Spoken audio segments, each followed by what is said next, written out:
The concentration of the main ingredients are not given in this product. So as I review the SA cream for rough and bumpy skin, I'm going to make some educated guesses of the main ingredients, the concentration of the main ingredients, the vital ingredients that's used in this product. Spoiler alert, I'm not totally sold on this product. I'm going to explain in the video why I don't like this product. You might want to hang around and watch the rest of the video, because what I'm going to share here will help you in choosing other products for rough and bumpy skin.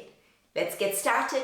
Cerave says it's very good for, this product is very good for rough and bumpy skin, and it can improve the texture of the skin. Just at the first look, it has got some really good ingredients. It's got two types of exfoliating ingredients, and both these ingredients work in very different ways. The first one is a salicylic acid, the other one is the ammonium lactate, which is a derivative of lactic acid.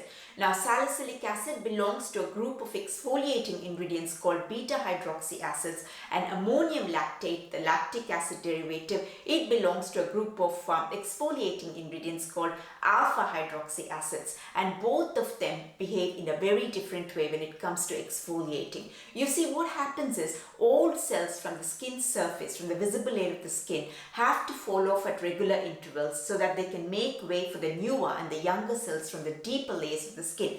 But sometimes these old cells, they don't fall off, and in this case, for this rough and dry patches, what happens is all these old cells, they just go and clog around the hair follicle, and they just don't clog individually. They all form a big chain, club together and form this big rough patches, and that's how you get this big rough patches. You're prone to this kind of big rough patches, especially if you've got dry skin or eczema skin. So what the alpha hydroxy acid, the lactic acid, would do is basically it'll go and break the glue that's between these dead cells, these old dead cells. By breaking the glue that's holding these cells together, they all become separate, and then they can fall off easily. So that's how the alpha hydroxy acid, the lactic acid, would work. Now, what the beta hydroxy acid, the salicylic acid, would do is some of these cells can actually go inside and clog the hair follicle. So what lactic acid can't do is it works on a very surface level. It cannot get into the hair follicle and remove those dead old cells. Salicylic acid, on the other hand, it can. It will go inside the hair follicle and scoop out all those old dead cells. So by having two different types of exfoliating ingredients in this product, looks like the product is covering all bases, working on the surface level and also getting deep in and unclogging all that hair follicle. So looks like it's good, but is it really? The product also has some very good other ingredients which will actually address the problem of dry skin. But whether those ingredients are effective in this product, that's going to come up later in the video. Now, the ingredients that I'm talking about are niacinamide. Niacinamide is very good at boosting the ceramide production. Now, ceramides is a fatty acid. Now, what happens is skin's visible layer, it acts as a barrier. If the skin's barrier function is weakened, skin loses water, so skin becomes dehydrated, and a weakened skin barrier means more attacks from the environmental nasties, meaning breakouts, lots of breakouts on the skin. In dry skin, the problem is the skin's barrier function is being weakened. Now, a lot of ingredients make up the skin's barrier function.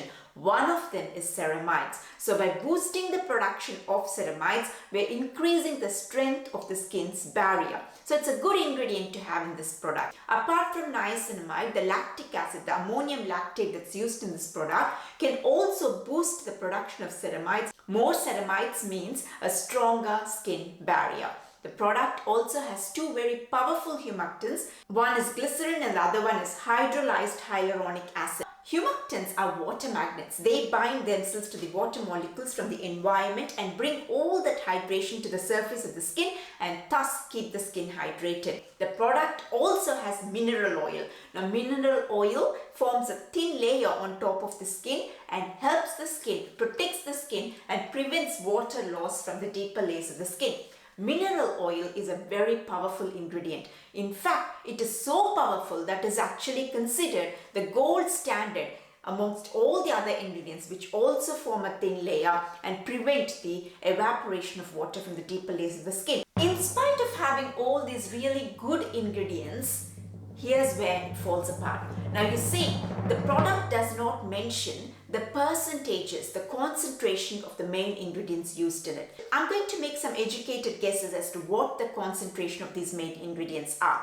Now, salicylic acid, most of the products would use up to 2% salicylic acid. Anything higher than 2% is super strong and the product might not be using anything higher than 2%. Even a pure serum, an exfoliating serum, usually has up to 2% salicylic acid. So my guess is this product is either using 2% salicylic acid or less than 2% salicylic acid.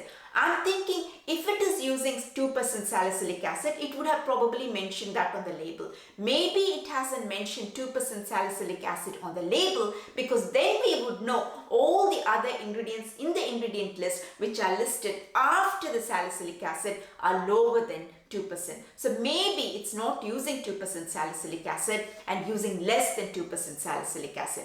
Either way, let's just give it the benefit of the doubt and say it is using 2% salicylic acid. I definitely don't think it would be using more than 2% because that would be very strong. So let's assume that it's actually using 2% salicylic acid, which is the right amount of salicylic acid. So on the salicylic acid front, it gets a tick. That's assuming it's using 2%, but I do think it's using slightly less than 2%. But let's just assume that it's using 2% salicylic acid. Now, niacinamide is listed below salicylic acid. Niacinamide, for it to be effective and do all the wonderful things that only niacinamide can do, we need at least 5 to 10% niacinamide in a skincare product. Now this product, we can safely say it's probably using less than 2% niacinamide. So that's not a good amount. So having niacinamide in there is purely for marketing purposes. It's not doing much of what it can and what it's supposed to do. Ammonium lactate, lactic acid, you need at least 5%. There are other products which also claim to reduce the rough and bumpy patches and they use at least 12% in their product.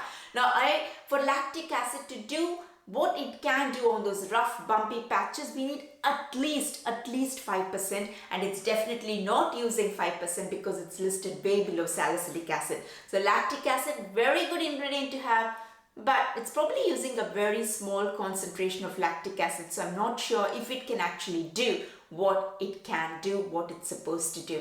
So lactic acid, good one, but not of much use in this product. There is an ingredient called phenoxyethanol on the ingredient list. Now this is a preservative.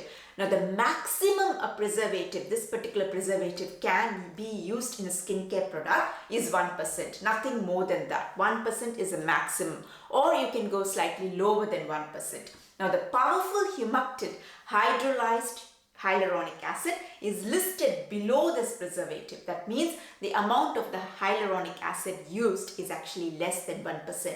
So again, it's purely marketing gimmick. So the good ingredients are probably the mineral oil, the salicylic acid, and the glycerin. That's about it. It's bringing in hydration, retaining the hydration, but that's not going to fix the rough bumpy patches. We need a strong, good enough alpha hydroxy acid. It does have a good one, but the concentration used is not a very high concentration.